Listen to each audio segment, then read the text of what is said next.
Clase 5. Repaso de contenidos. Segundo año, Físico-Química. ¿Qué es la ciencia? El ser humano siempre ha intentado encontrar la verdad de su realidad y para hacerlo recurre a varias disciplinas. Por ejemplo, a la magia, a la religión o a la ciencia. En el caso de la magia, las personas tienen un tipo de pensamiento basado en la adivinación. Por ejemplo, tenemos el caso del tarot, las cartas astrales, el horóscopo o incluso, como hemos hablado en clase, con respecto a las personas que se dedican a hacer hechizos o curar el ojeo o inclusive hacer trabajos del estilo de amarres de pareja y demás. En el caso de la religión, se basa en la fe. Las personas eligen creer en algo. Por ejemplo, los católicos creen en Dios, Jesús y el Espíritu Santo. En el caso del budismo, creen en que todo ser humano es capaz de alcanzar un estado máximo de espiritualidad como lo hizo Buda hace muchísimos años. Y después tenemos religiones como el islamismo, que no son muy conocidas por nosotros, que se han hecho famosas, por ejemplo, con el tema del atentado a las Torres Gemelas allá hace tiempo. En el caso de las ciencias, no nos basamos en ni adivinar ni en cuestión de creer o no en algún fenómeno espiritual, sino que nos basamos en los hechos y en las ideas. Por ejemplo, la matemática se encarga de estudiar los cálculos, los números, las fórmulas que sirven para explicar la realidad. En el caso de la química, se estudian las transformaciones de la materia. Y en el caso de la economía, se estudian las relaciones que tienen que ver con la productividad de un país, por ejemplo, para poder sacarlo adelante. Todas estas son formas de pensamiento. La diferencia está en que la magia y la religión se basan en una creencia y en cambio las ciencias se basan en el conocimiento. Tipos de ciencias. La ciencia no es de un único tipo, sino que se clasifica en dos grandes grupos. Tenemos la ciencia formal y tenemos la ciencia no formal. En el caso de las primeras se las denomina exactas y en el caso de las segundas se las denomina fácticas. Fácticas viene de hechos, están basadas en los hechos. En cambio, las ciencias formales estudian las ideas. Por ejemplo, la matemática y la lógica. Dentro de las no formales tenemos a aquellas que estudian los hechos, los fenómenos que ocurren, y se dividen en dos, ciencias naturales y las ciencias sociales.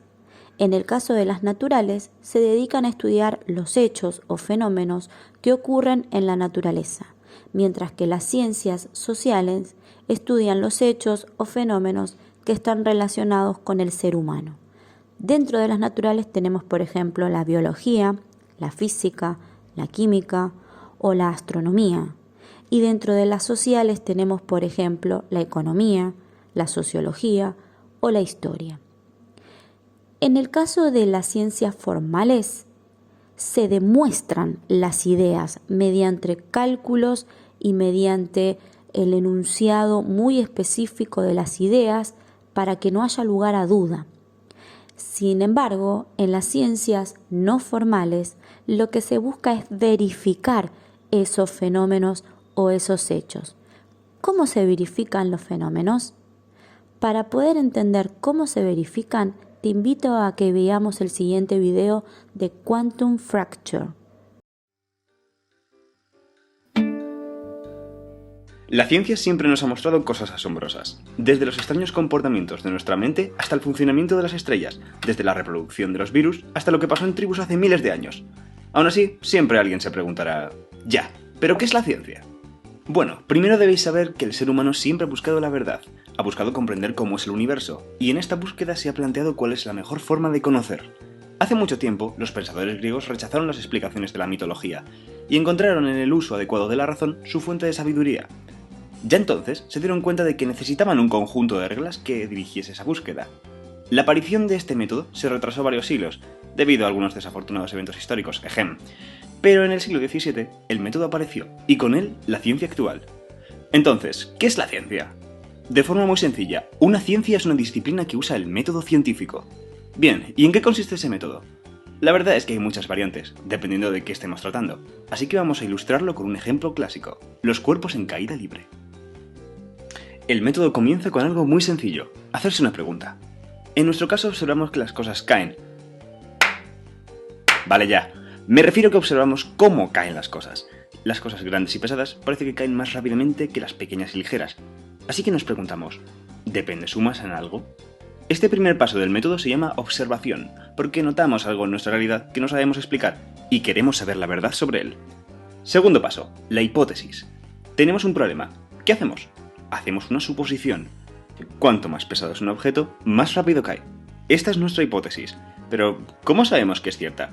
Y es aquí cuando llega la parte más importante, la experimentación. Vamos a crear una situación controlada en la que podamos ver si es cierto lo que hemos supuesto. Cogemos una piedra y una pluma y las tiramos. Y efectivamente, la piedra llega mucho antes. La realidad confirma la suposición. Demostrada la hipótesis, podemos convertirla en ley. Y así es como la ley de caída de los cuerpos se convirtió en universal. Aristóteles fue aclamado como el mayor científico de todos los tiempos y nuestro mundo vivió en paz y armonía con los unicornios durante 1.000.000 de años. Espera, eso no fue lo que pasó. De repente a alguien, unos 1000 años después, se le ocurrió hacer algo distinto. Puso la pluma encima de la roca y los tiró. Los dos llegaban al suelo casi a la vez, nada comparado si los tirabas por separado. ¿Era la geometría de la pluma la que hacía que se moviese más lenta? La ley anterior se empezaba a resquebrajar. Aquí hay algo que falla. Nueva hipótesis. Todos los cuerpos caen con la misma aceleración. Experimentación. Creamos dos esferas iguales de distinta masa y las tiramos desde algún lugar elevado. Resultado, caen a la vez. Este resultado muestra que la ley anterior estaba mal, y esta nueva idea ocupa su lugar como ley. Y es así como funciona el método científico. Ha funcionado también durante los últimos 500 años porque, 1. Los experimentos que se hagan tienen que ser reproducibles, es decir, que puedan volver a hacerse para ver que se obtienen los mismos resultados. Nada de fe ciega, todos convencidos, todos contentos. Y 2. Ninguna ley es inmutable. Todo principio científico es esclavo de los experimentos. Si la realidad no concuerda con la hipótesis, es errónea. No hay más discusión. Y como dijo el gran Richard Feynman, it doesn't make a difference how beautiful your guess is, it doesn't make a difference how smart you are who made the guess, or what his name is. If it disagrees with experiment, wrong. Porque los experimentos son lo más importante, ya sean en forma de mediciones con instrumentos, estadísticas u observaciones directas. Los experimentos son la clave. Aún así, los filósofos han encontrado algunos problemas al método. Volvamos al ejemplo. Sabemos que todos los cuerpos caen con la misma aceleración. Es lo que nos muestran los experimentos. Pero, al igual que Galileo destrozó la ley de Aristóteles, ¿y si hubiera un experimento X que todavía nadie ha hecho que mostrara que Galileo estaba equivocado? Entonces la predicción de X sería la verdad. Pero ¿y si existiera un experimento y que hiciera lo mismo con X? ¿Cuándo podemos dar por cerrada una pregunta? ¿La ciencia solo nos sirve para falsar lo que otros han hecho? ¿Podemos estar seguros de que tenemos la verdad? ¿Qué pensáis sobre ello? Dejadme vuestras ideas en los comentarios abajo, y si queréis más vídeos sobre ciencia, no dudéis en suscribiros. Y gracias por vernos.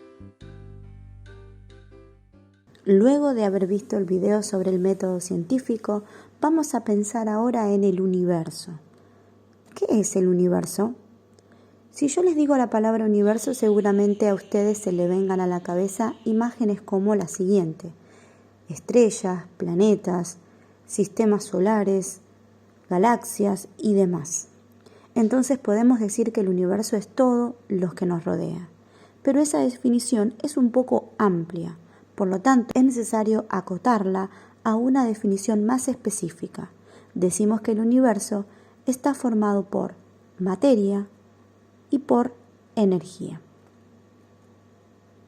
¿Qué es la energía? Supongamos que tenemos a una persona caminando. Para poder caminar, las células de su cuerpo deben de incorporar energía. Al realizar este movimiento, decimos que entonces está gastando parte de la energía que tiene almacenada en sus células. Si observamos una lamparita, veremos que la luz de esta se enciende gracias a otra forma de energía, la electricidad. Si ponemos, por ejemplo, la pava al fuego para tomar unos mates, observaremos que el agua que está dentro de ella se calienta gracias a otra forma de energía muy importante, el calor. Estos tres ejemplos, movimiento, electricidad y calor, son ejemplos de formas de energía. Entonces, tenemos que preguntarnos, ¿qué es la energía? Definimos en ciencia a la energía como la capacidad para realizar un trabajo, es decir, una acción. Cuando una persona camina, está realizando una acción, moverse. Entonces, la energía está asociada a ese movimiento. Formas de energía y sus transformaciones. La energía se manifiesta en distintas formas, por ejemplo, en el movimiento, en la electricidad, en el calor o incluso en las montañas rusas, en donde aparece la energía potencial, que es aquella que está relacionada a la altura a la cual se encuentra un objeto.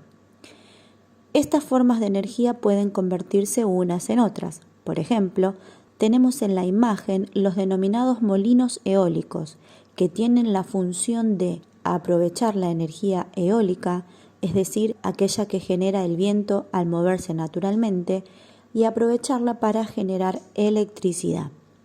¿Qué es la materia? ¿Es todo lo que podemos tocar? ¿Es todo lo que podemos ver? Es necesario hacerles la siguiente pregunta. ¿Podemos tocar y ver al virus SARS-CoV-2 responsable de la enfermedad COVID?